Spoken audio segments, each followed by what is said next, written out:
para falar sobre aspectos da tradição de Egungun, o Alabá Babá Mariô e Leabolá, Balbino Daniel de Paula, de Taparica, da Bahia. Devo, como é nosso costume, iniciar a minha fala saudando os nossos ancestrais. Mojubá, Olorumba Baulô do Maré. Onile, Mojubá Inhô. Exu Yangui, Obá Babá Exu, Mojubá In. Egun Aie Sheba, Eun Orum, Mojubá Inhô. Aum Orixá Laie, Aum Orixá Orum, Mojubá Inhô. Agô, traduzindo, a Olorum, Criador e Todo-Poderoso, apresento meus cumprimentos. Ao dono da terra, apresento os meus cumprimentos. A Exu Yangui, rei e pai de todos os Exus, apresento os meus cumprimentos. A todos os Euns deste e do outro mundo, apresento os meus cumprimentos. A todos os orixás deste e do outro mundo, apresento os meus cumprimentos.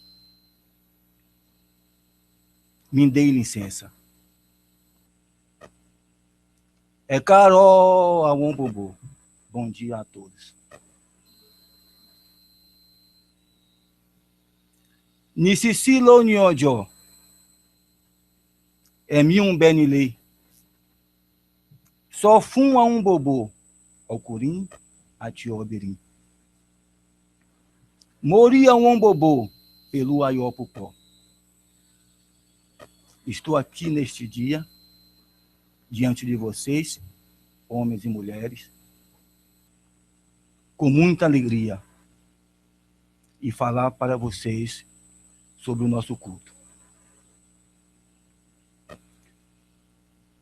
Agora no português, bom dia a todos. Efetivamente, este é um momento ímpar para nós do culto aos ancestrais,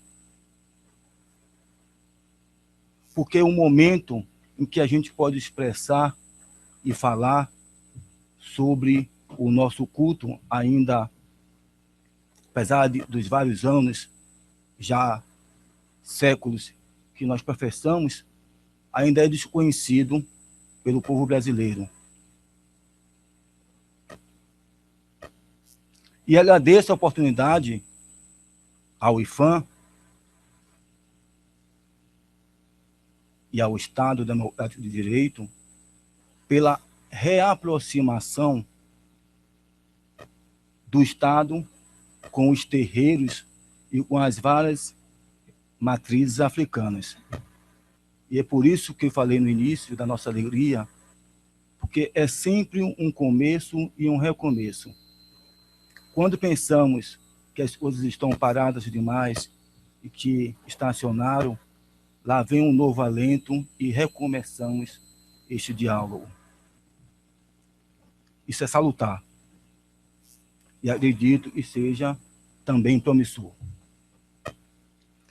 Para falar do culto a Egungun, primeiro teríamos que recitar um oriqui para se ver da importância do que é isso. Este oriqui, ele diz: e a minha Xexê, minha mãe, é minha origem. Baba minha Xexê, meu pai, é minha origem. Olorum minha Xexê, Deus é a minha origem. Quintobô, Orixá, Aie. Em consequência, serão reverenciados antes de qualquer orixá na terra. Daí a importância do culto aos ancestrais. Ora, se o Oriki diz que devemos reverenciá-lo antes de qualquer orixá na Terra, fica lógico e evidente da sua importância. Ainda que algumas religiões não tenham a percepção clara do que é isso, e apesar de todas elas, sem exceção alguma, cultuar os ancestrais, cada um da sua forma,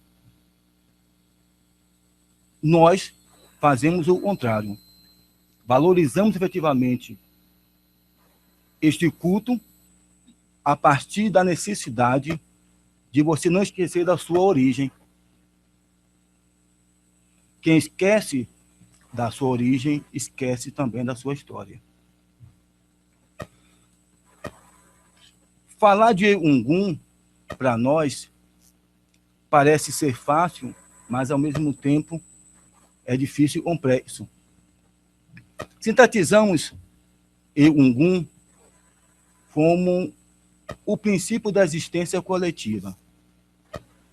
Enquanto Exu e os orixás representam a existência individualizada do indivíduo, e o Ogum, ele faz a representação, ele reserva o princípio da existência coletiva. Ele preserva os laços da família. Ele é o guardião das tradições, dos costumes. E, portanto, em razão disso, é que acreditamos que, ainda que o orixá tenha a sua importância, o culto em Ogum, para nós, como seres humanos, ele tem um valor maior. Não há como falar de uma sociedade sem pensar na existência coletiva. Não há falar em harmonia, paz, amor entre as pessoas, entre as famílias, entre os povos, se não pensar nesse princípio dessa existência, que Ogum, Baba Ogum, é esse o guardião. Daí essa importância. Ainda que o preconceito, para esse culto esteja bastante enraizado no nosso país,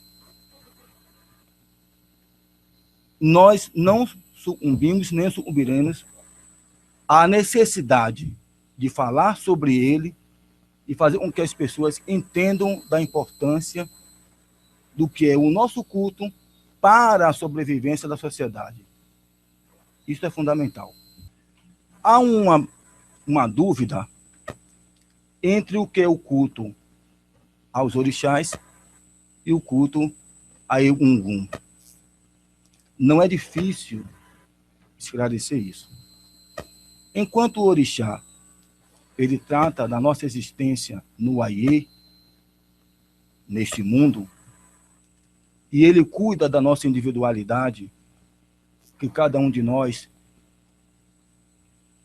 tem a vida regida por um orixá específico, e Ogum vai cuidar da existência coletiva, como eu falei anteriormente.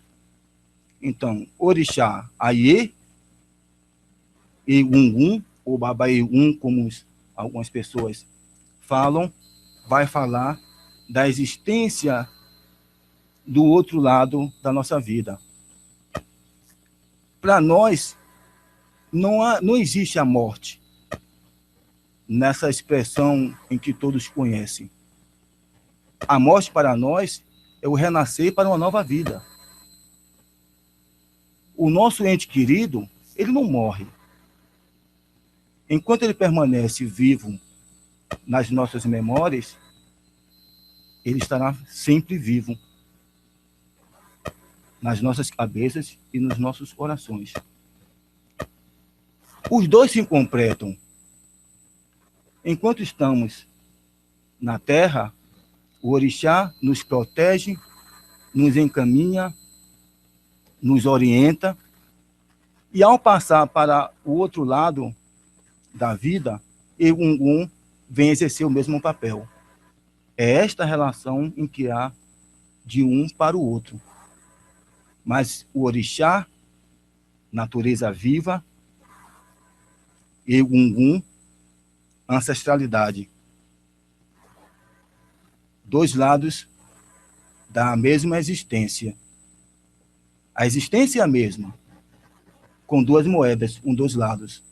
Aie, terra, Orum, espaço sagrado. Ok?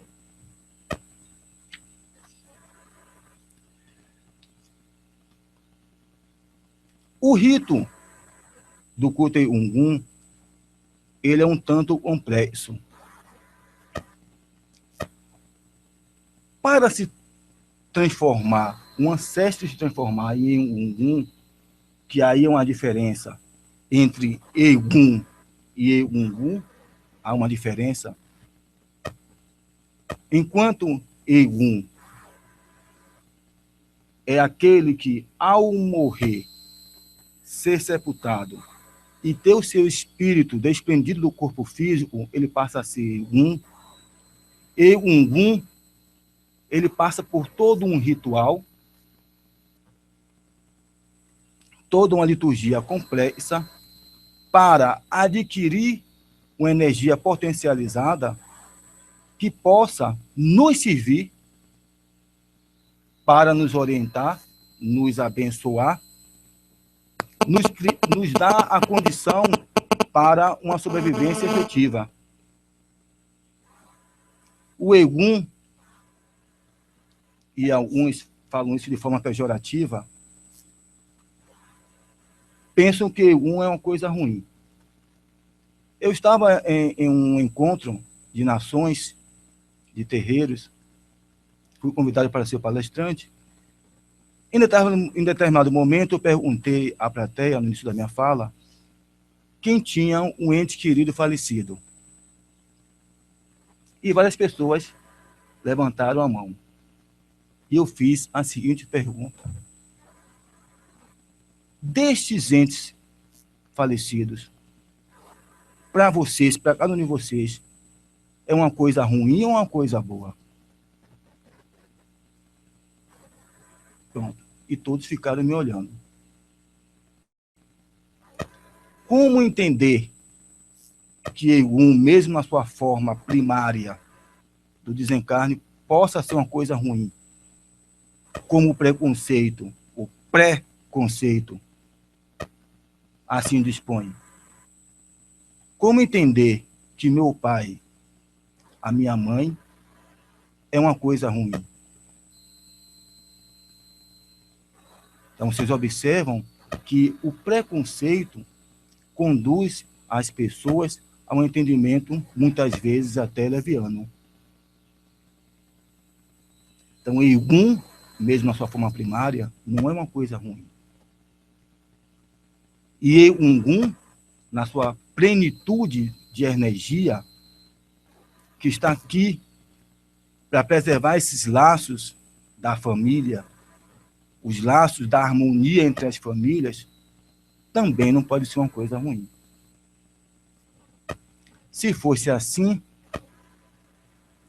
na África, em que esse culto ainda existe, existe, cada família tem o seu morto ilustre e que é reverenciado a cada momento.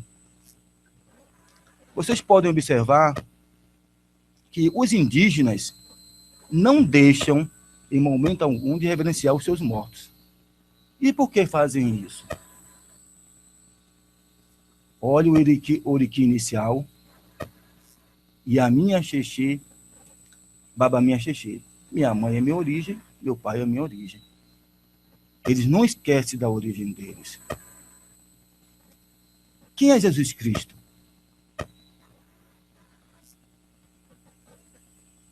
Não é um ancestral? Morreu algum dia?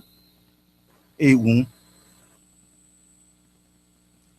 Numa comparação, Jesus Cristo, um ancestre, Egungun. O meu pai biológico, que também hoje é um Egungun, também um ancestral. Qual é o nosso ancestral maior? Deus ou o nome que cada um queira dar? Também não é ancestral?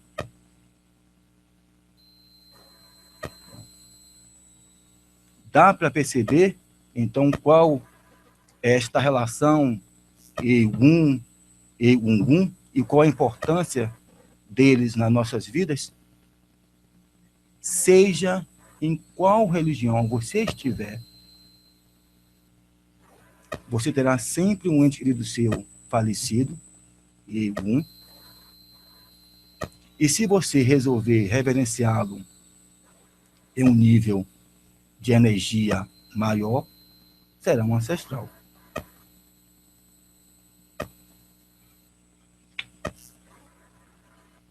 A origem do culto Egum no Brasil, não se tem um registro claro do primeiro terreiro ou a forma como o culto chegou aqui. Nós temos notícias, informações, a partir de 1910, quando alguns escravos, já alforriados, passaram a cultuar Egum no Brasil. Os primeiros terreiros que nós temos notícia, e aí eu devo dizer que a ilha de Itaparica é o celeiro do culto Egum, que a maioria dos terreiros do culto lá estão instalados, e os primeiros que se tem notícias também vieram lá de Itaparica. Em 1910, nós tínhamos o primeiro terreiro, que foi o terreiro da Vera Cruz, em que tio Serafim e um senhor chamado Fulô, era o responsável por esse terreiro, ele cultuava o Egum do seu próprio pai, Babá Ukulele.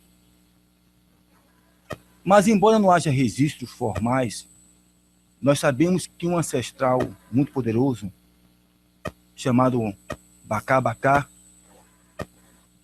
ele também foi o primeiro ancestral de origem africana que pisou em terras brasileiras, ainda que não se haja registros formais dessa informação. E aí nós tivemos terreiros, a exemplo do terreiro do Mucambo, de Marcos o Velho.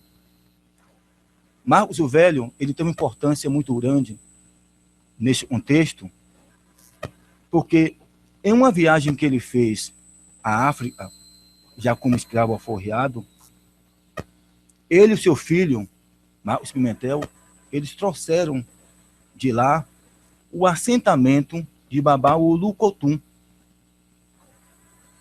que nós consideramos aquele Egum está acima de todos os demais.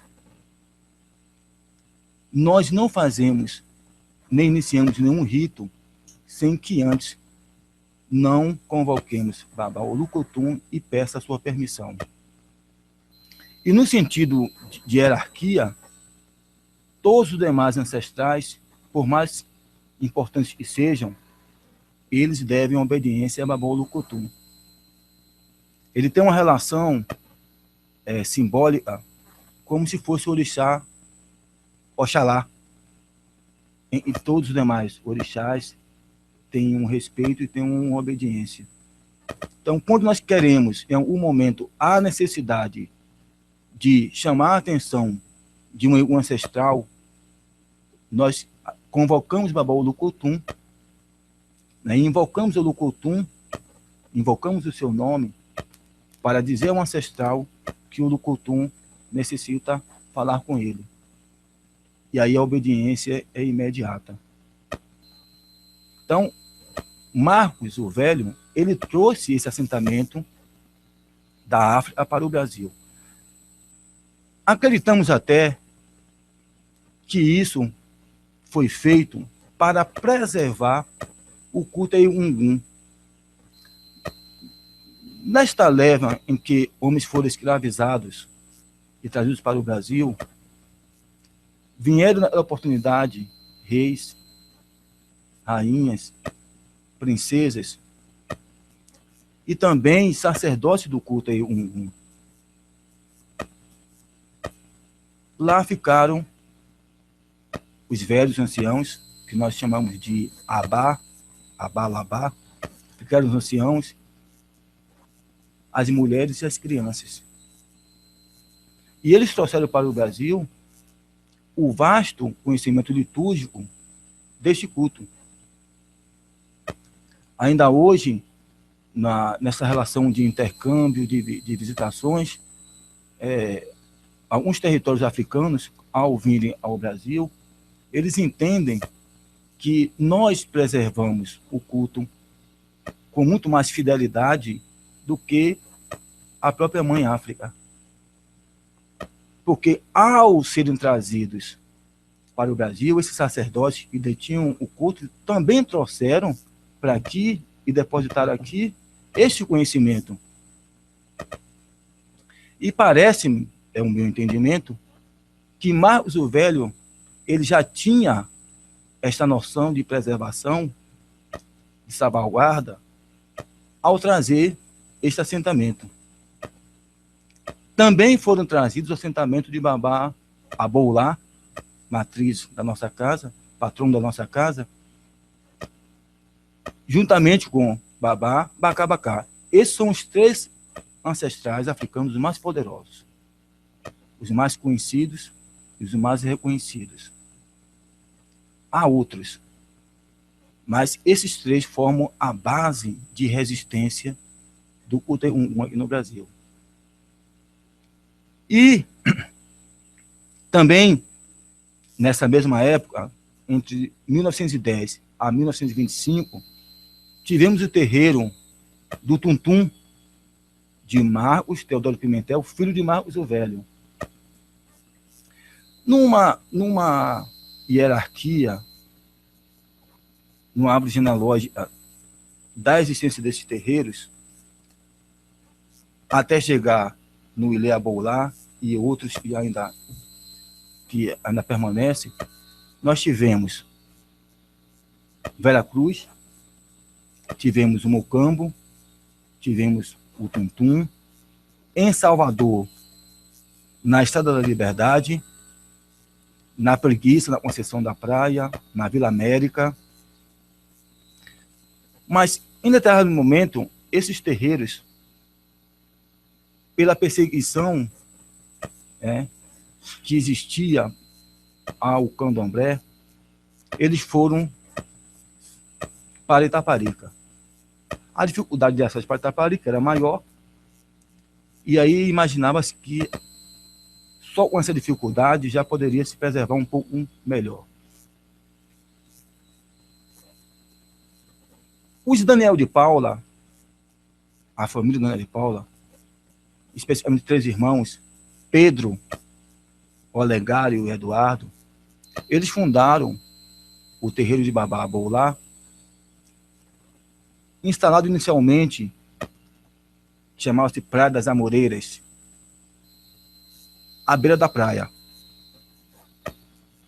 Quando o terreiro da Vera Cruz fechou, Fulô, que era o líder da época, encaminhou o assentamento de Babá Bacabacá e entregou aos irmãos Daniel de Paula. Marcos Teodoro Pimentel, por sua vez, encaminhou para os irmãos o assentamento de Babolucotum. João Boafama, que era da Encarnação, aonde inicialmente foi cultuado Babá Abolá, por sua vez, também entregou aos irmãos Daniel de Paula o assentamento de Babá Abolá. Então, observem que, na mão desses 3 irmãos, praticamente ficou a origem do culto Egungun. E também a responsabilidade de continuar com essa existência. Em 1940, acontece um fato lamentável, que, noticiado nos jornais da época, e assim, mais ou menos nesse texto, varejada uma casa fetichista na ilha de Itaparica. Um absurdo. Verdadeiro absurdo. Isso até me emociona. E é preso 2 anciãos, marido e mulher.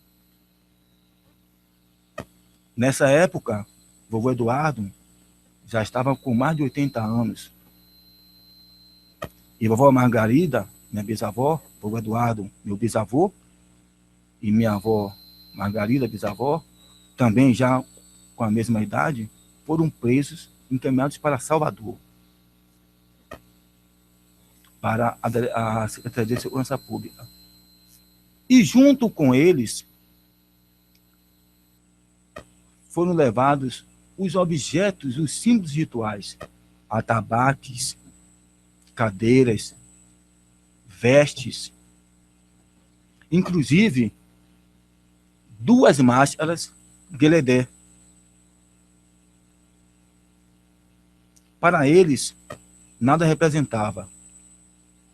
Hoje, quem conhece antropologia e conhece o valor, né, simbólico histórico de uma máscara Gueledé, sabe o tesouro foi perdido.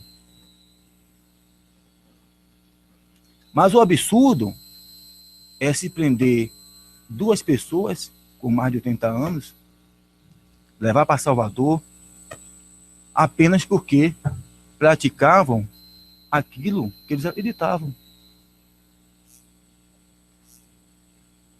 E essa prática, reverenciar a sua origem, era algo ruim? Não. Sabemos que não. Mas o preconceito, a perseguição, a tudo que era do negro, nos conduziu a isso. E a partir daí, desse momento, quando Eduardo foi solto, resolveu-se sair da beira da praia e ir para um local mais distante, de difícil acesso para a polícia. Né? E aí o terreiro sai da beira da praia e vai para um local chamado Barro Vermelho. E isso como símbolo da resistência, como forma de preservar, resguardar e salvaguardar aquilo que acreditava-se como valores. De lá, do Barro Vermelho, em determinado momento, houve uma dissidência e um dos irmãos resolve abrir seu próprio terreiro, o Alegário Dona de Paula, e aí, nesse momento, passa-se a ter o terreiro Ileuaiá. O Aboulá, como as terras do Barro Vermelho não pertenciam, né, à comunidade, uma senhora, que era a Yalorixá, do Axé Poafonjá, Maria Bibirã do Espírito Santo, conhecida como Mãe Senhora, em que determinado momento recebeu, no Maracanã lotado, o título de Mãe Negra do Brasil, era a genitora de Deus Córedes, mestre de Dia Lapini. Ela adquiriu uma área e doou esta área para Bababoulá, para que lá fosse construído o terreiro de Bababoulá, é onde se encontra, está instalado o terreiro hoje, onde se encontra, no local chamado Alto da Bela Vista.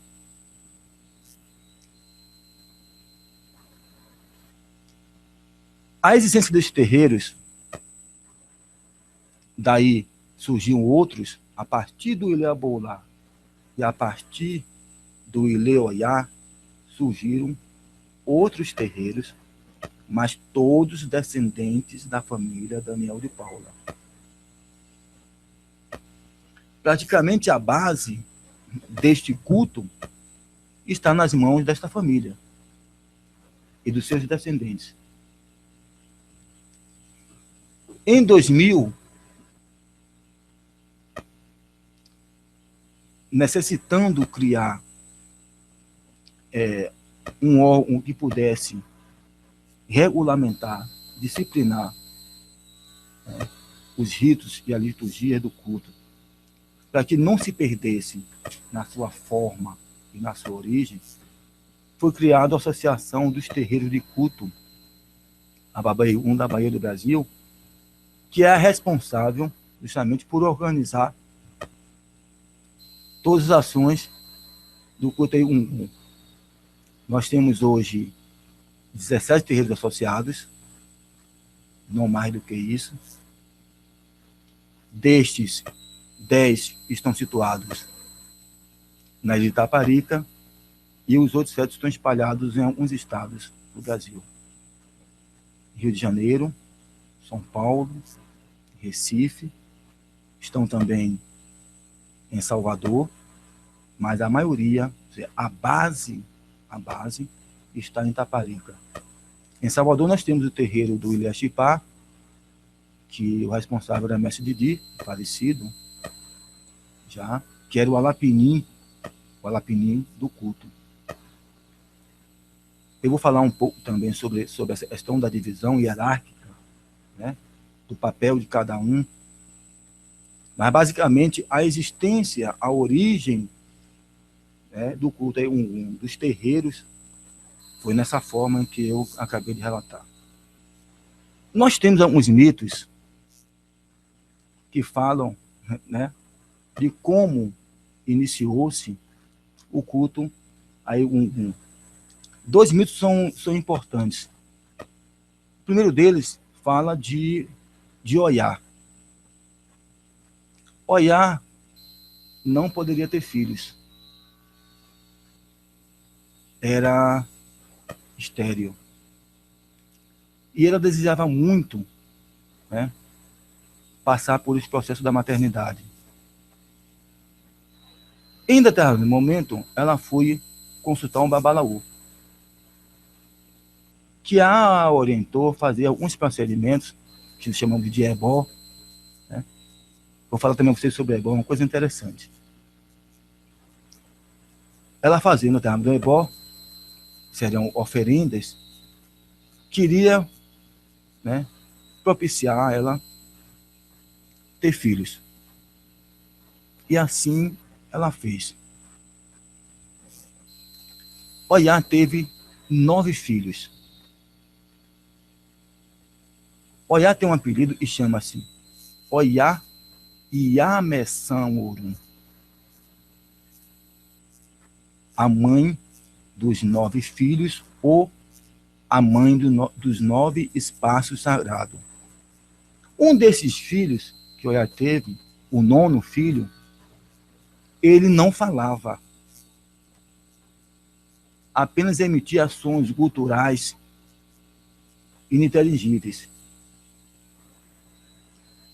Esses sons, justamente essa forma de se comunicar, é a forma em que o Egungun tem na sua fala. E aí afirmam que através deste mito surgiu o Egungun. Tem um outro mito também relacionado com Oiá, é que as mulheres detinham o segredo e a liturgia do culto. Mas as mulheres utilizavam esse conhecimento, para amedrontar e assustar os homens. Os homens então foram a Oiá e pediram ajuda a Oiá. Oiá o que fez? Oiá apanha um macaco chamado de Jomerim e prepara esse macaco com as vestes e deixa esse macaco de prontidão.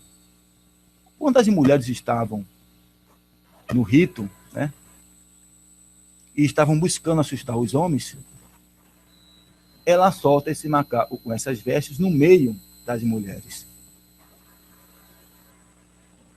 Ora, o macaco pulando, né, com aquelas vestes. O que é isso? E aí as mulheres asiáticas fugiram assustadas.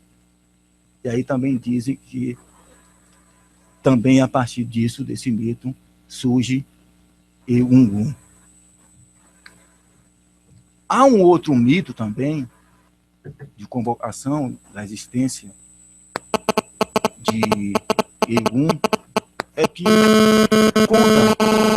conta-se que existia um africano e o título dele era Lapini.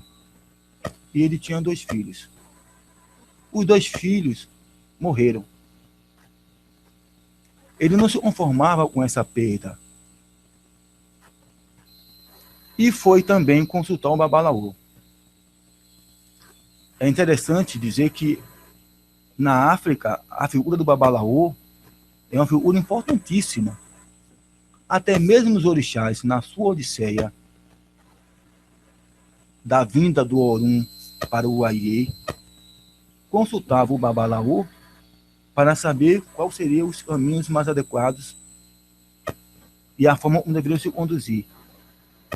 E aí o Alapinim vai ao Babalaô e pede orientação, muito choroso, ele pede orientação, porque não queria perder os seus filhos. Queria fazer com que os seus filhos retornassem. E ele também é orientado a fazer alguns rituais, inclusive um ritual de invocação, que faria seus filhos retornarem. E aí indica que ele vá, né, à beira do rio, na nascente de um rio, onde nascia as águas sagradas. E que nesse local fizesse oferendas, fizesse sacrifícios e invocasse os seus filhos. E assim fez o Alapini. Entretanto, o retorno deles não foi mais na forma humana, mas na forma de com uma comunicação exatamente igual como se faz hoje. Ele não falava normalmente, falava através de sons guturais. E aí também é um dos mitos que fala de como começou o culto Egungun.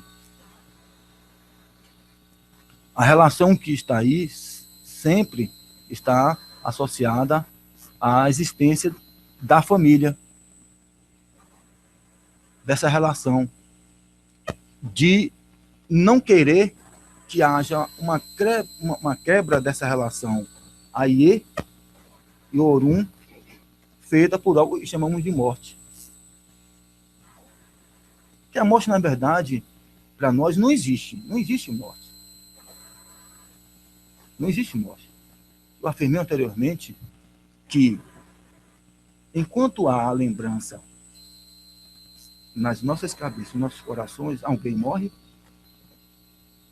há um desaparecimento do corpo físico. Mas nas nossas cabeças, você vê imagens nítidas do nosso ente querido. No nosso coração ainda fica o sentimento, o amor, o carinho. Quem não sonha aqui com alguém que já morreu? Mesmo não sendo ente querido, mas foi um amigo, foi alguém em que houve uma relação mais próxima. E de repente você sonha. Não há relação? Não há, talvez, aí uma comunicação da vida e da vida após a morte? Ou da vida após esse desaparecimento? Sim, claro que há.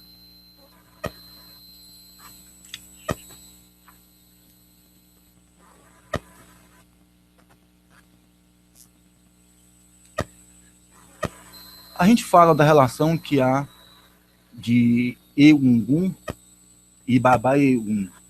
Na África chama-se Egungun. No Brasil a gente costuma chamar mais de Baba-Egun. Qual a diferença de um para o outro?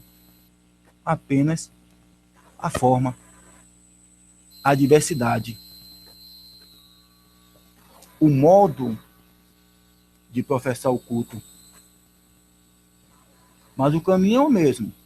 E o destino também é o mesmo. Quando a gente fala Baba-Egun, as pessoas dizem, o que é isso? Quando falamos Egungun, o que é isso? Eu até pedi a Desirê e a Karina que encaminhasse para vocês uma foto de um ancestral. Porque muitas vezes nós falamos, e, poxa, Balbino falou tanto sobre isso, mas eu ainda não consigo visualizar, perceber, na verdade, o que é Baba-Egun. Olha, eu conheço o culto aos orixás. Consigo perceber como o orixá se manifesta e através do que se manifesta. Mas e aí? E Egungun, como é isso, essa manifestação? Então, falar sem que não se possa mostrar às pessoas o que é isso é um pouco difícil. E aí eu pedi que fosse encaminhado para vocês, fosse possibilitado vocês verem, né, como é um ancestral, a figura do ancestral, e vocês poderem fazer uma relação entre o que eu estou dizendo, né, e o que são eles. Ok? Isso foi feito? Então, alguém já abriu o e-mail? Já abriu? Então, dá para perceber mais ou menos o que eu estou dizendo e relacionar com o que está lá? Então, quem não fez ainda, poderá fazê-lo, e aí vai entender o que nós estamos dizendo. Acreditem, existem maravilhas nesse mundo, mas quem consegue participar de uma festa, de um ritual do culto Egungun, se apaixona pela riqueza do que se vê. Eu costumo comentar que se nós levássemos alguns acadêmicos de algumas áreas específicas, a exemplo das belas artes, né, das artes cênicas, da música, da dança, ficaria maravilhado. E sempre que pudesse, estaria lá para assistir. Karina, por exemplo, está aqui do meu lado, né? Teve essa oportunidade, ela estava fazendo um trabalho que visa ao tombamento do Ilha-Bolá, né, como patrimônio imaterial, né, do povo brasileiro. Teve essa oportunidade e ela sabe o que estou dizendo. Quem vai não esquece jamais, ainda que não volte.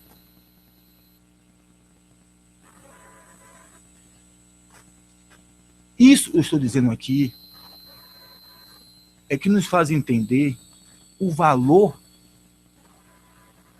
deste culto, esse tesouro que faz parte da cultura brasileira.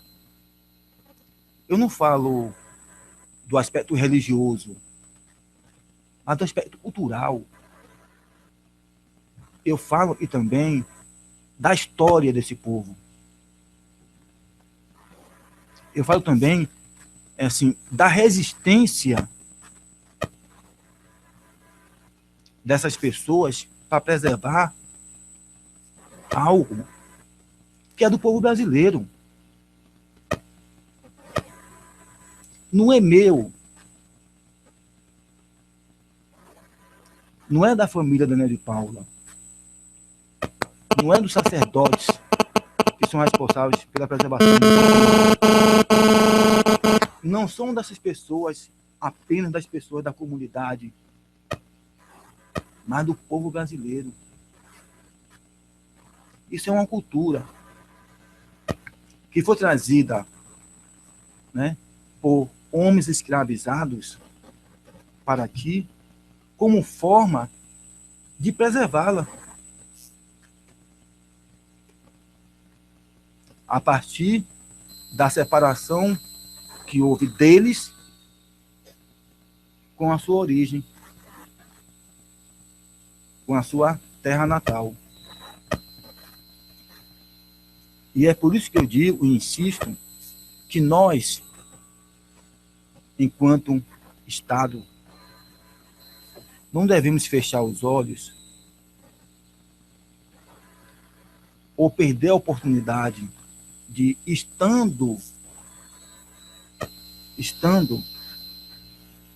como servidor público em órgãos de influência, perca a oportunidade de fazer algo para que isso continue a ser preservado, para salvaguardar esse tesouro.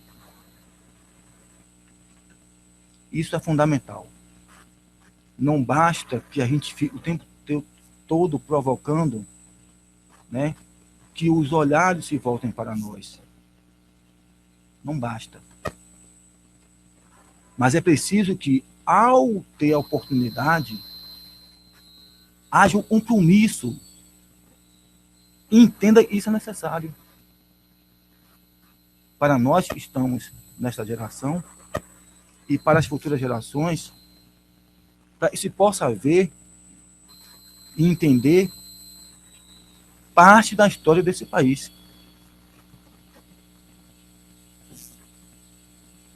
Esse encontro aqui é importante, e muito importante. E agradeço ao Olorum por estarmos aqui.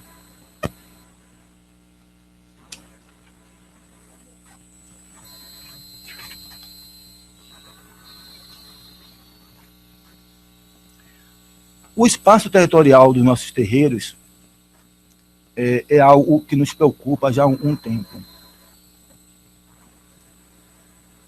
Não há falar de culto aos orixás ou do culto a Ogum sem que não haja a preservação desses espaços. Muitos dos nossos terreiros, o espaço físico foi adquirido como sacrifício, né? E não são terras extensas. Nós temos espaços onde está localizado o barracão, a casa do orixá, assentamentos externos, né? Mas a área fundamental, que é o começo, inclusive, do processo, para que Egum chegue à fase de Ogum, aí começa a surgir a dificuldade. Porque os espaços que nós temos hoje, na maioria dos terreiros, são espaços pequenos. E aí, o seu entorno vem sendo invadido cada vez mais, né, por uma ocupação desordenada e livre, né, ou assim, vamos dizer, desimpedida do compromisso de que ali próximo tem um patrimônio que necessita ser preservado. As invasões, né, e aí, quando eu falo da omissão do Estado, né, quando se invade e quando se constrói de forma desordenada, é porque o Estado não fiscalizou, o Estado não agiu. E quando eu falo na figura do Estado, é porque lá estão, nessa direção, pessoas. E os interesses são os mais variados. Não dá para entender que um servidor público, e eu sou servidor público, possa agir se um do entendimento subjetivo e muitas vezes desinteressado com as coisas que são do coletivo. Agir buscando interesses individuais. Não dá para entender. Não é esse o compromisso que nós, enquanto servidores públicos, temos que ter. Por conta disso, um ritual, aliás, 2 rituais que são fundamentais, que é o ritual do Aku, e vou explicar o que é Aku, e o Ebó.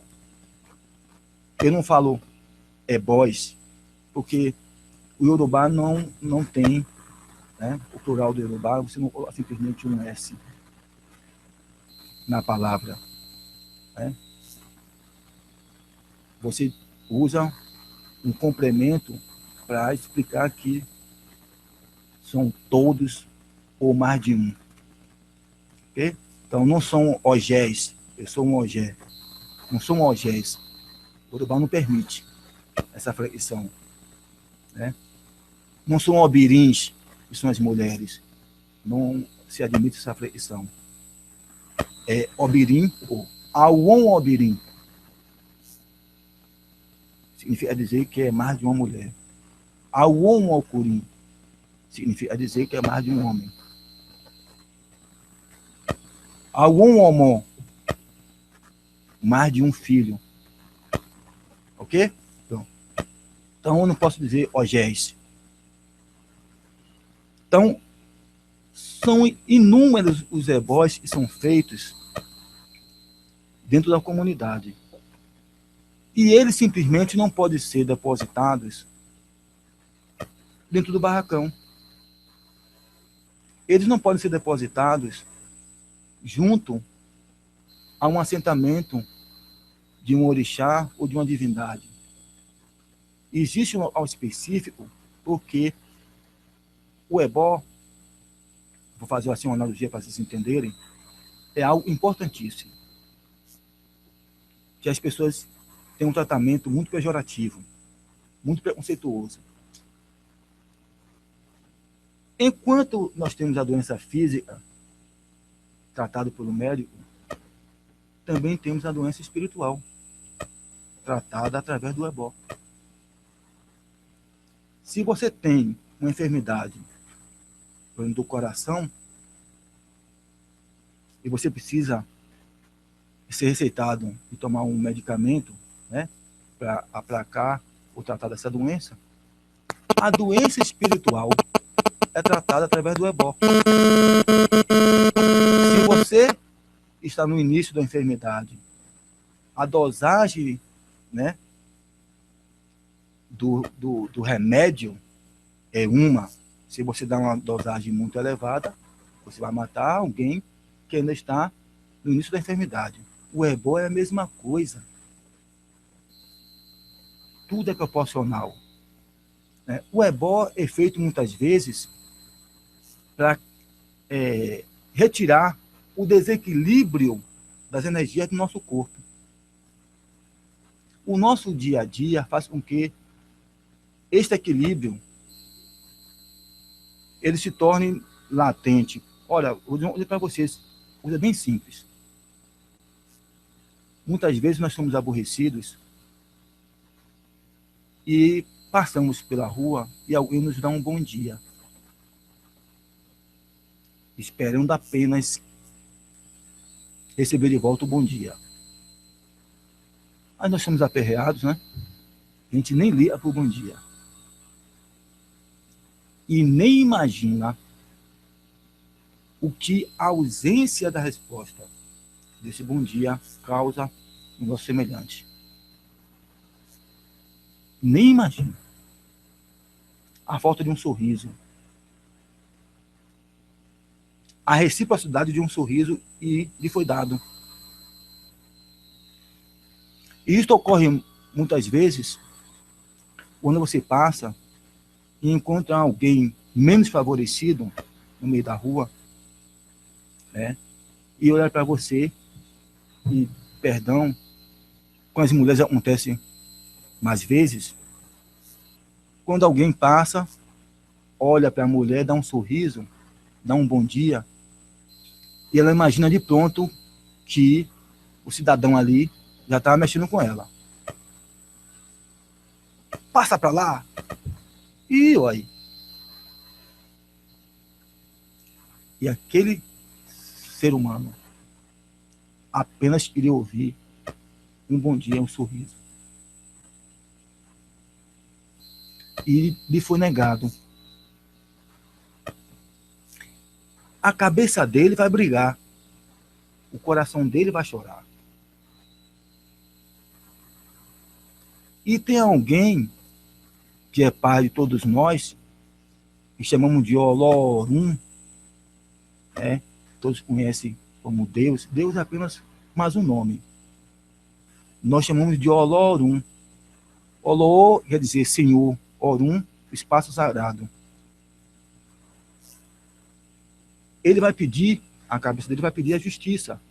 Por quê que não foi negado um sorriso? E Olorum vai dizer, eu preciso restabelecer o equilíbrio desse meu filho que está pedindo ajuda. E quem deu causa? Bom, vai cobrar de mim, que não fui responsável, ou de quem deu causa?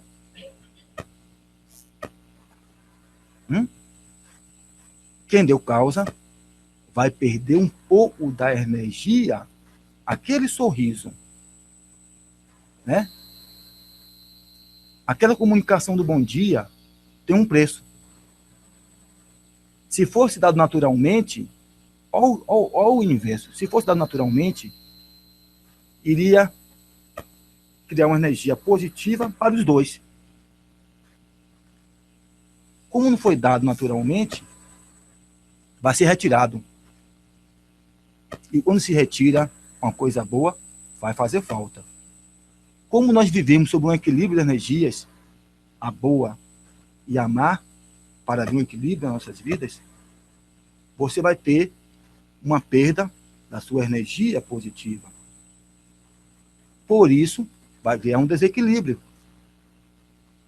E para restabelecer o equilíbrio, nós, do candomblé, fazemos sacrifícios. Porque ebó é uma palavra em urubá, que quer dizer em português sacrifício. Para restabelecer o equilíbrio da nossa alma.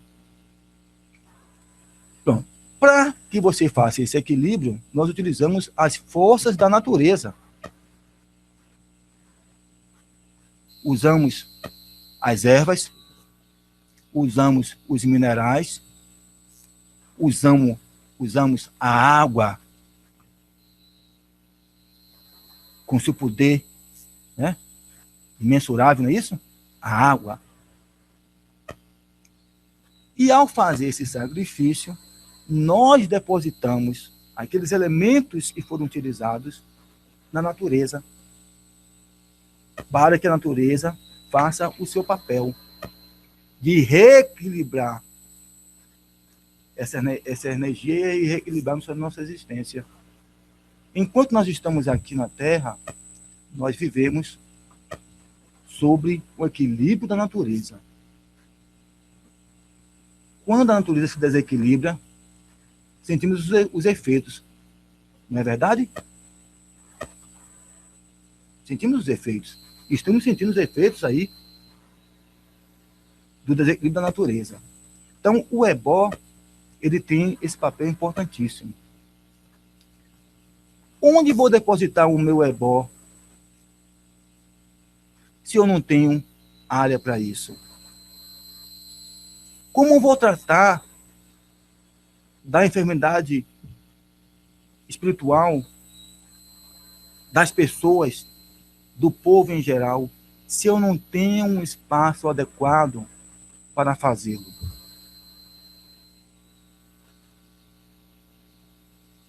E aí, quando falamos que o espaço territorial para a prática, né, de um culto desse é fundamental, é por isso. Falava também que temos uma segunda importância desse espaço territorial para a existência do culto Ungum. Quando morre um membro da nossa comunidade ligado ao culto, fazemos um ritual chamado Axexê. A palavra Axexê quer dizer retorno à origem. Axexê quer dizer origem. E isto começa através de um mito que também vem de Oiá. Oiá é considerada a rainha do culto Ungum.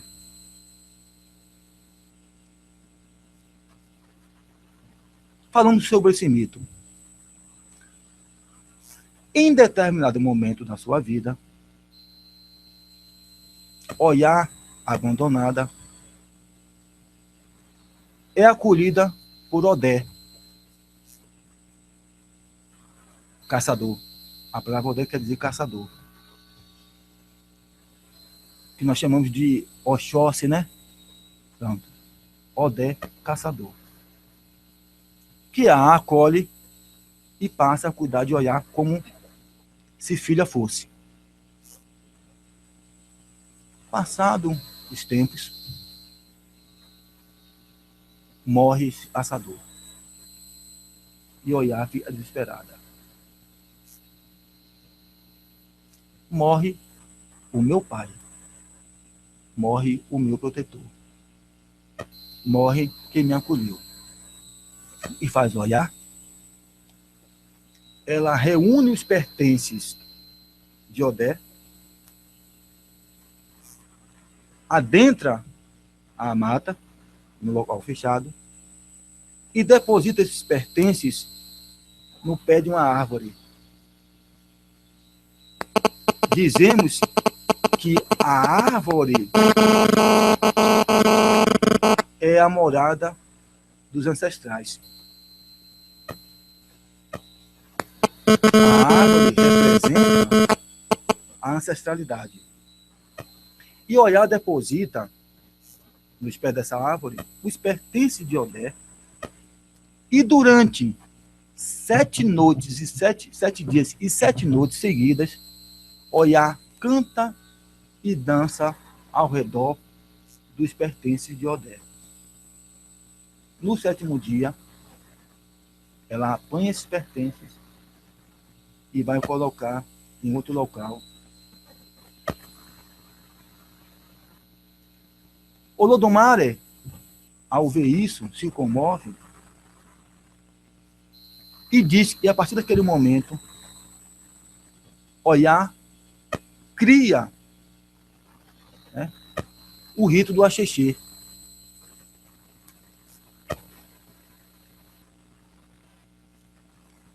E nós, do culto Ungum, fazemos esse ritual logo após a morte de um dos membros da nossa comunidade, como forma de reverenciar aquele que pertenceu a este grupo. O Axexê volta à origem, do pó para o pó. Conta um mito também, esse é o mito da morte. Iku, as pessoas traduzem Iku como a morte. E, na verdade, Iku era um orixá. No começo da criação do mundo, após ter sido criado tudo, faltava se criar o homem. E segundo a simbologia Nagô, necessitava-se de um elemento para criar o homem. Vários foram os elementos que foram retirados da natureza com esse propósito. A pedra era muito dura, rígida demais. Qual seria o elemento mais adequado? Verificou-se que a lama era um elemento maleável, você podia moldar, e ela não se quebrava com facilidade. Tão pouco no contato com a água, ela se desfazia. E aí os orixás foram encaminhados para retirar e trazer uma porção desta lama. Toda vez que um orixá chegava lá, a lama reclamava, chorava e não aceitava aquilo.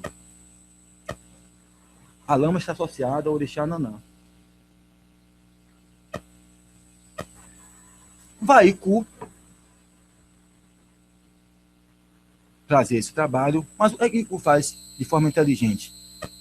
Diz lá a Nanã e a lama que vai retirar uma porção emprestada para moldar o homem, mas com a condição de que, ao desaparecer, ao chegar um momento de retorno dessa massa física, né, para o outro lado da existência, vai se devolver, ele, Iku, devolverá essa massa para o local de origem. Entenderam? E aí começa um ciclo. Eu retiro a lama, a existência, depois retorna para a origem. E esse rito do Axexê está dentro desse contexto. Primeiro enterramos para o pó, e aí nasce a nova existência, ao desencarne. Eu tenho um que aqui? Egum. Mas o Axexê é um processo de comunicação que faz com que o espírito, ao desencarnar, entenda esse desencarne de uma forma agradável, não traumática, e possa entender, através dos cânticos que levam à comunicação, eles possam entender que isso faz parte desse ciclo da existência. Após o Axexê, e a depender da importância que tem o membro na comunidade, pode ser 1 dia, 3 dias, 7 dias, passado o período de 1 ano, vem um ritual importantíssimo chamado Aku, que é uma invocação do espírito daquele que faleceu para um processo dentro da comunidade e, a depender da sua importância, poderá se tornar um ancestral, nem todos podem se tornar um ancestral, e esse rito é fundamental para esse processo.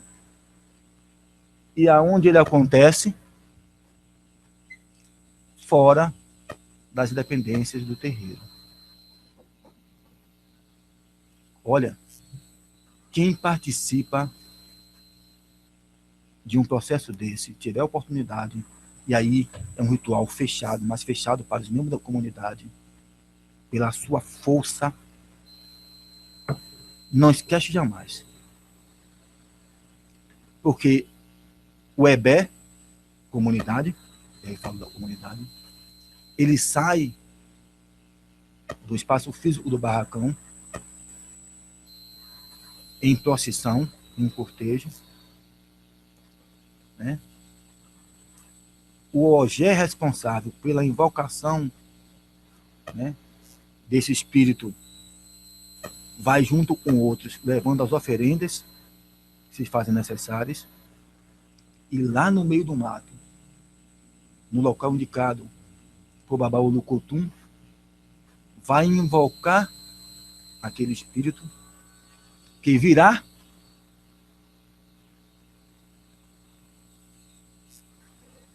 vai receber as oferendas para, a partir daí, iniciar-se um novo processo dentro do rito até chegar aí um. É interessante E tem essa oportunidade, vai ver surgir alguém que morreu para receber as suas oferendas. E aí há um processo de comunicação que ele entende de forma natural de que está sendo encaminhado para um processo maior, que é chegar ao status de Baba Egum e Ungum. Mas esse rito não pode acontecer aonde está instalado o barracão, ou o assentamento das divindades, ou a casa dos orixás, ou o Ilê-Lê-San, que é onde acontecem todos os rituais secretos desse culto. Que só quem pode adentrar nesse espaço são aqueles que são iniciados. Na fase definitiva, são 2 iniciações, é uma preliminar e a fase definitiva. Só esses sacerdotes são Ogé em que podem adentrar e conhecer essa parte do mistério. Então, o espaço territorial ele é fundamental para essa prática. Como dar continuidade a um culto por várias gerações se os principais ritos não podem acontecer? Se não houver uma salvaguarda desse espaço, se não houver a proteção de quem pode fazer esta gerência, se não tiver um olhar voltado para isso, primeiro é necessário conhecer, que é o que nós estamos fazendo aqui. Fazer com que as pessoas que estejam envolvidas nesse trabalho conheçam e saibam como é esse processo e dê a devida importância. Eu não posso exigir de vocês ou do Estado que façam as ações se o Estado não sabe nem o que é, nem como agir. Então é por isso que eu falei no início da importância desse nosso encontro. Conhecer para proteger. E aí só vai depender, a partir daí, de boa vontade. De boa vontade. Não falo de nós que estamos aqui, mas de todos.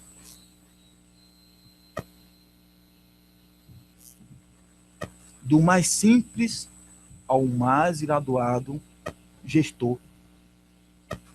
Boa vontade. Com a boa vontade, até os permeios nós conseguimos administrar. Sem ela, só tem barreiras. Isso não pode, isso não tem jeito. E com perdão do tom da minha palavra, mas para a corrupção pode? Para retirar bilhões do nosso caixa para benefício próprio do individual, pode? Ah, mas o permeio para proteger, salvaguardar um patrimônio brasileiro não pode? Só precisa de boa vontade. Só. E aí eu conclamo a quem está nesse momento como um servidor público,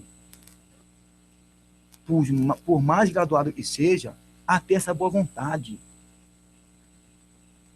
a proteger aquilo que é nosso. Não é do Alabá Balbino que está falando para vocês, mas do povo brasileiro. Isso é importante entender. Os permeios, a gente discute, se entende, se tiver boa vontade.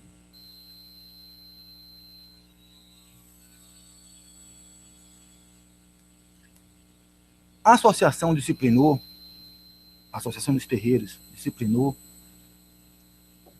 um espaço mínimo para que se possa abrir uma casa. Espaço mínimo territorial. O terreiro tem que ter, no mínimo, 800 metros quadrados. O mínimo. O mínimo.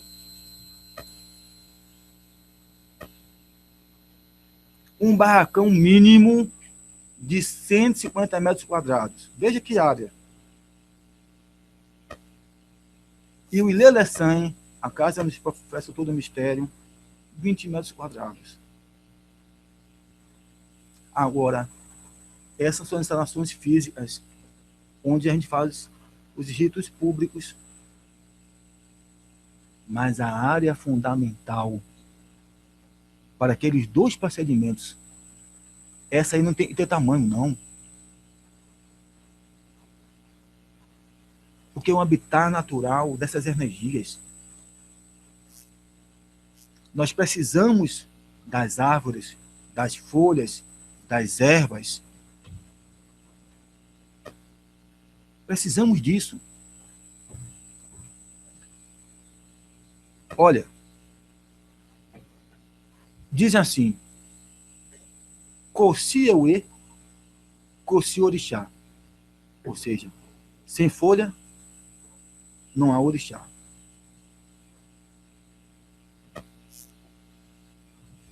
É porque as forças da natureza, elas residem nesses elementos.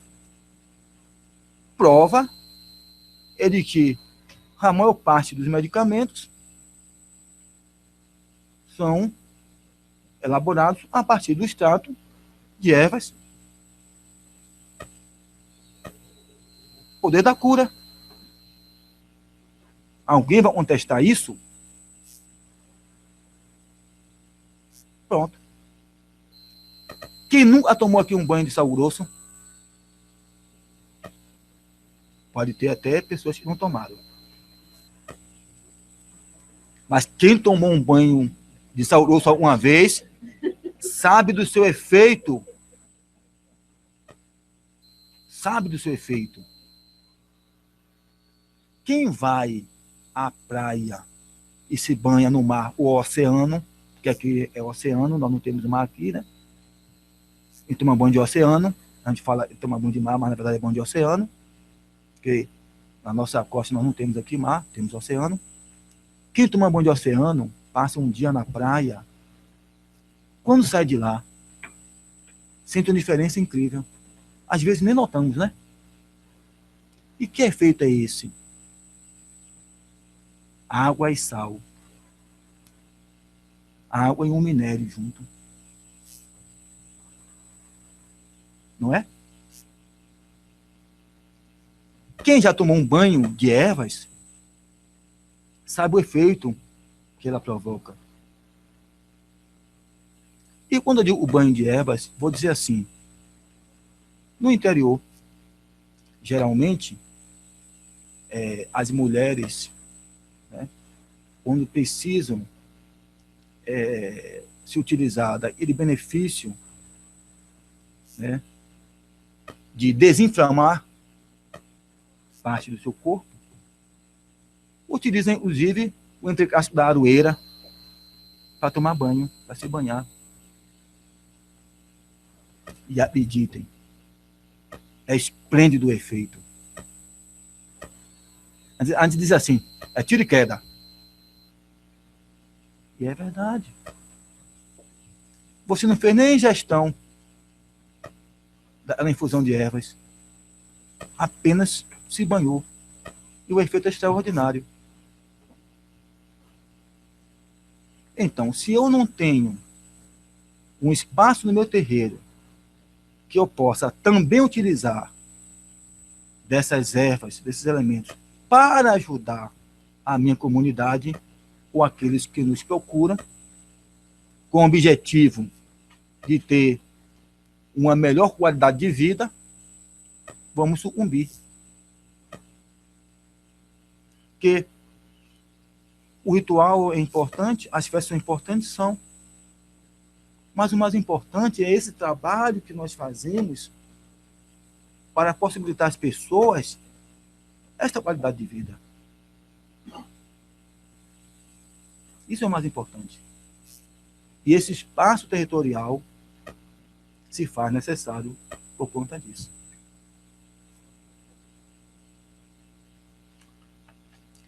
Dentro do culto Ungum, nós temos a estrutura hierárquica. A estrutura do nosso culto, ela não é muito larga.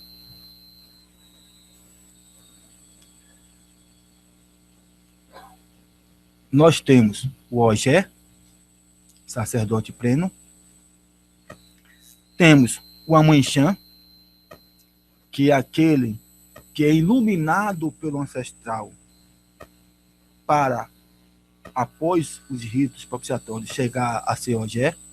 Então, o Amanhã é aquele que antecede o Ogé. E temos a divisão do Oloiê masculino e Oloiê feminino. Oloiê quer dizer o senhor que tem um título, o senhor que tem um nome. Oloiê masculino. Então, Oloiê feminino também é a mesma coisa, porque também não há essa inflexão no Urubá. Então, Oloiê masculino é Oloiê Ocurim, título masculino. Oloiê Obirim, título feminino. Então, não há inflexão dessa palavra Oloiê. Quando nós queremos classificar dentro do idioma Urubá e a língua Urubá uma coisa ligada às mulheres, eu tenho que falar de Obirim. Se for dos homens, eu tenho que falar de Ocurim. Ok? E aí nós temos o Ogé, o Amanhã, o Oloiê Ocurim e o Oloiê Obirim. Quem trata das disposições do culto são os homens e especificamente os Ogé. As mulheres, ainda que tenham um papel secundário, sem elas não existe culto Ungum. Vejam que, ainda que elas não tenham o comando do culto, mas ela tem um papel preponderante. Porque o preparo dos alimentos, o preparo daqueles pratos que são oferecidos às divindades e também é consumido por cada um de nós, não é uma coisa simplesmente pejorativa de coisa de cozinha, não. Quando eu falo o papel das mulheres na cozinha, não é essa cozinha que dizem a de mulher é na cozinha. Eu aqui replico uma fala de um dos nossos irmãos, Poton Alabá, Iliachipá, José Félix, que numa palestra que ele fez na UNEB, Universidade do Estado da Bahia, ele falava sobre essa questão. Não é dizer cozinha como se fosse uma coisa pejorativa para as mulheres, mas é o saber e a importância que tem esses alimentos para o axé, para a renovação desse axé. O que nós comemos tem que ter a mesma qualidade do que é oferecido aos orixás. Aquela comida que é oferecida aos orixás e aos ancestrais, depois ela é compartilhada com cada um de nós. Não é um processo em separado. Esse aqui é da divindade, esse aqui é nosso, o nosso é separado. Não. A mesma qualidade, a mesma intensidade de bem-querer que você deposita para fazer da divindade, você também faz para não consumir. Senão não há interação. A energia estará fragilizada. Então tem que haver esse procedimento. E as mulheres têm um papel fundamental nisso. Tanto é que nós, homens, ainda não ser sacerdote, não se mete, entendeu? Na área delas. Por respeito. É por respeito. É por respeito. que entendemos que esse papel que foi depositado nas mãos delas não pode ser maculado. As mulheres também são aquelas que respondem aos cânticos. E vou dizer, nesse momento, tem mulheres que sabem mais cântico do que alguns sacerdotes, inclusive. Que elas conseguem responder aos cânticos entoados por vários sacerdotes, por vários membros da comunidade. Então, um sacerdote pode conhecer, um exemplo grosseiro, 100 cânticos.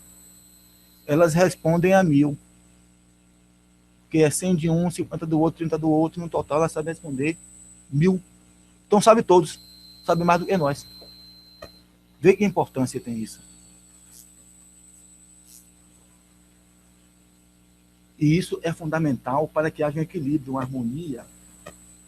As mulheres também têm títulos importantes de comando dentro do EBE. A exemplo da EBE, que quer dizer a mãe da comunidade. E nós, inclusive, sacerdotes, temos que ter o maior respeito por essa figura. E esse processo é passado de geração para geração. O respeito à hierarquia é fundamental. Entendemos que sem hierarquia não existe culto à ancestralidade ou culto aos orixás. O respeito aos mais velhos é fundamental. Eles são os responsáveis pela transmissão dos saberes, a transmissão da energia, a iniciação dos outros que estão iniciando. Isso é fundamental. Então, eu queria comentar sobre isso, o papel das mulheres.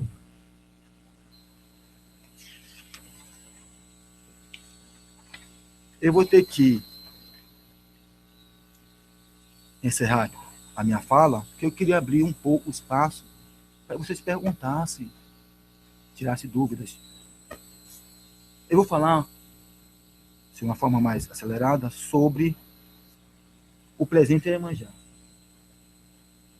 Nós temos um rito no Ilhabolá, que é um ciclo de festas que é destinado às águas. Leva 30 dias. Leva 30 dias. Começa no dia 20 de janeiro e termina no dia 20 de fevereiro. No dia 20 de janeiro, tem um ritual que nós colocamos um mastro, e olha que é uma procissão, porque o Ilhabolá, ele fica mais ou menos a 1 quilômetro, mais alguma coisa, de distância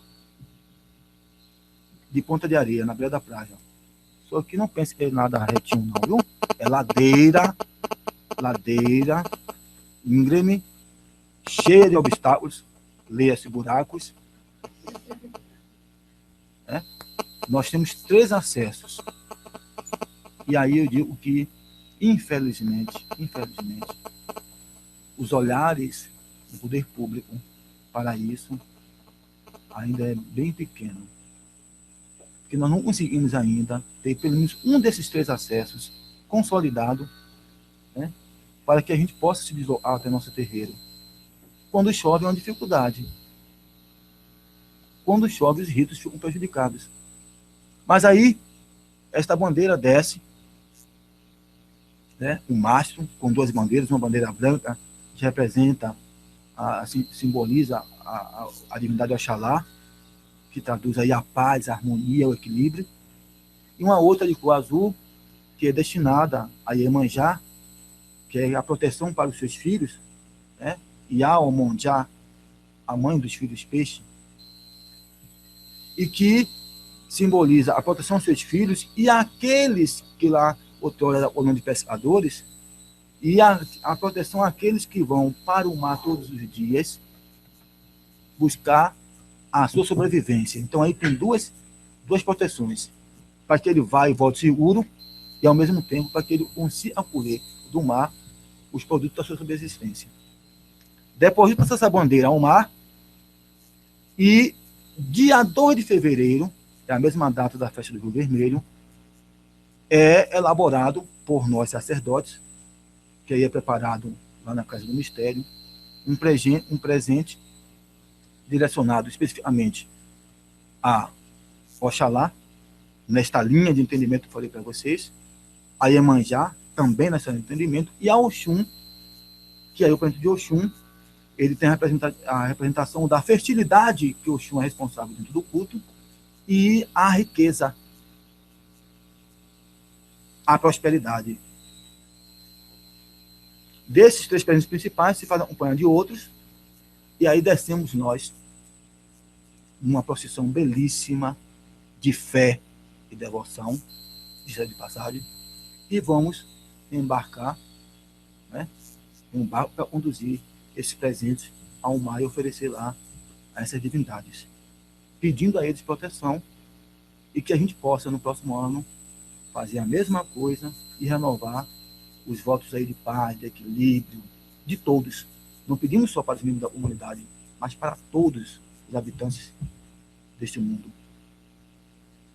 No dia 20, um mês depois, a gente retira, né, o mastro do mar, também vai em procissão, ou seja, e aí quem carrega são as mulheres carregam esse mastro na ida, em 20 de janeiro, levando para o mar, e ao retirar, elas também fazem o trabalho de volta. Só elas podem fazer isso. Perceberam? Mais uma importância desse processo.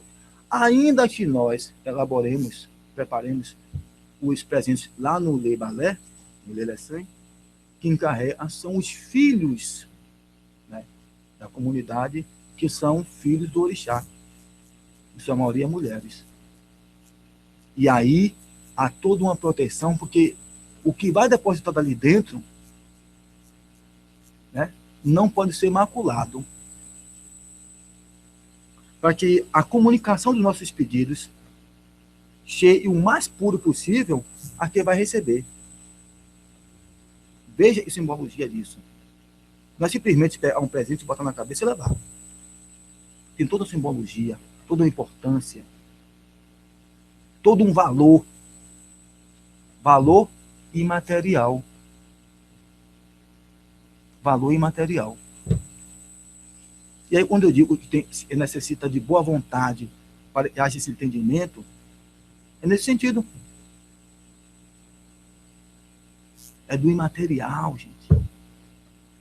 Não é lá o espaço do barracão, não. É esse valor que um culto desse tem e que nós precisamos preservar. Precisamos salvar, guardar. No Ilha Bolá, vou encerrar, nós temos um ciclo de festas, um calendário específico.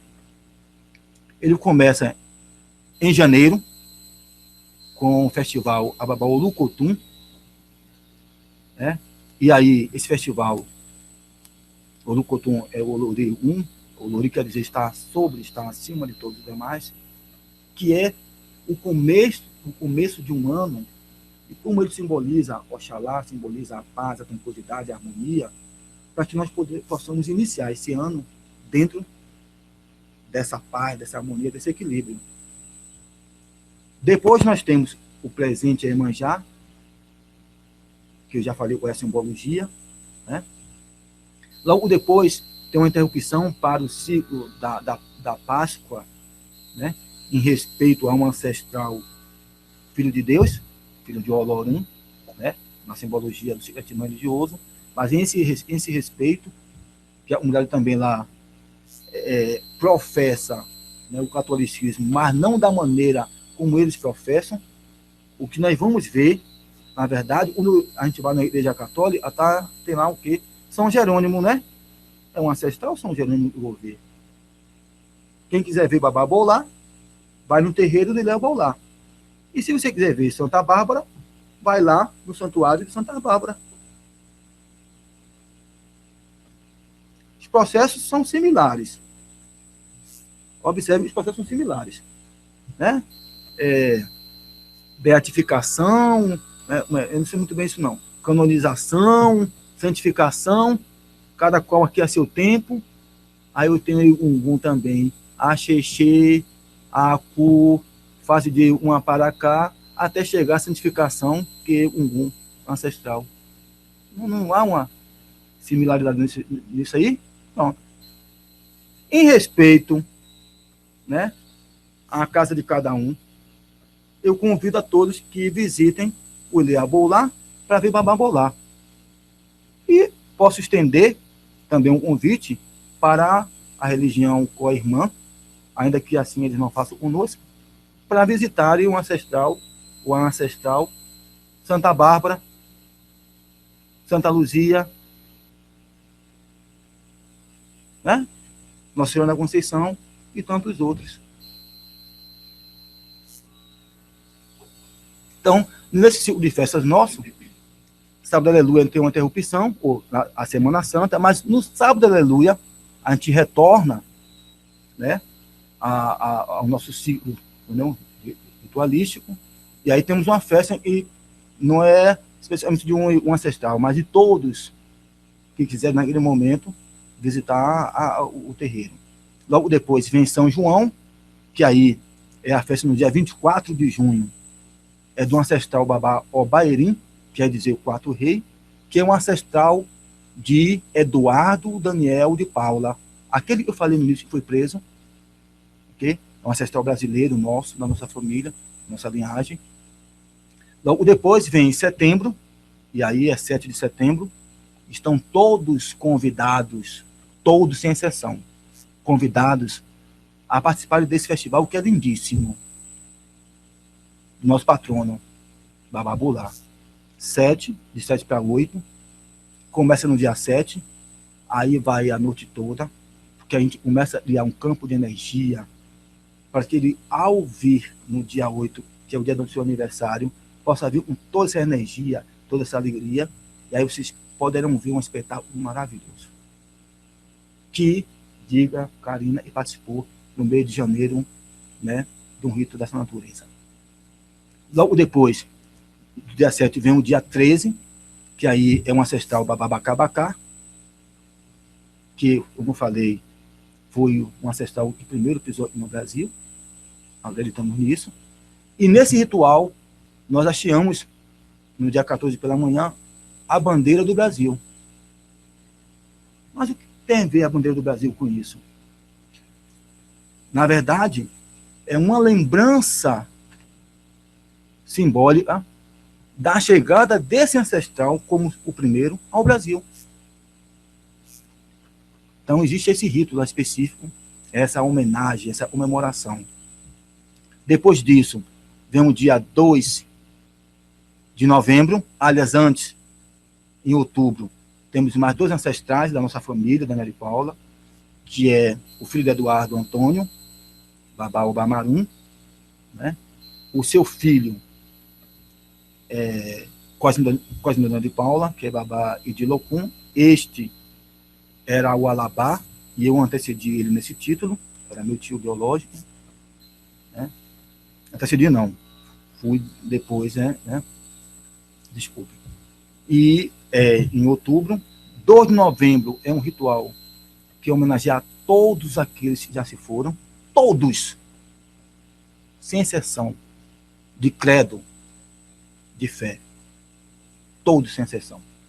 Nós reverenciamos dentro daquele entendimento de que nós cultuamos a ancestralidade, nós cultuamos a nossa origem. Então, o dia 12 é um dia específico para isso. E ainda, dia 2 de novembro, encerra o nosso ciclo de festas, que reinicia dessa mesma forma no ano seguinte. Ok? Bom, agora que eu encerro efetivamente a minha fala, eu agradeço efetivamente essa oportunidade de estar falando aqui para vocês. Não sei se atendi a expectativa, né, de esclarecer o que é o Cutei Ungum, mas depositei aqui a minha emoção,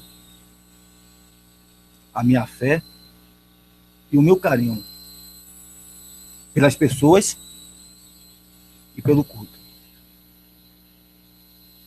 E vou entoar um cântico de Rei Ogiso, a Bababolá, que é um canto maravilhoso. Maravilhoso. Primeiro eu vou entoá-lo e depois eu vou dizer o significado. Ok? Deixa eu tentar conter aqui minha emoção, viu? Bom remédio. Bom remédio. Por mim.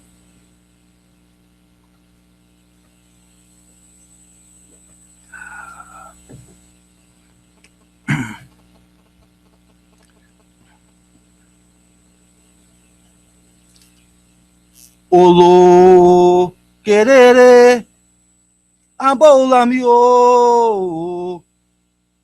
Olô, querere, aboula um aiê. Olô, querere, babalece olorum. Olô, querer, aboula de dinheiro um. Olô, querer, aboula-miô. Olô, querer, aboula um aiê. Olô, querer, babalece olorum. Olô, querer, aboula de dinheiro um. Ó o Senhor que veio de longe e está nas alturas, esteja comigo. Ó Senhor que veio de longe e está em toda a terra. Ó Senhor que veio de longe e está nos pés de Deus. Quem é ele? Aboulado em Diaruum. A do pé ao umbubu. Agradeço a todos vocês.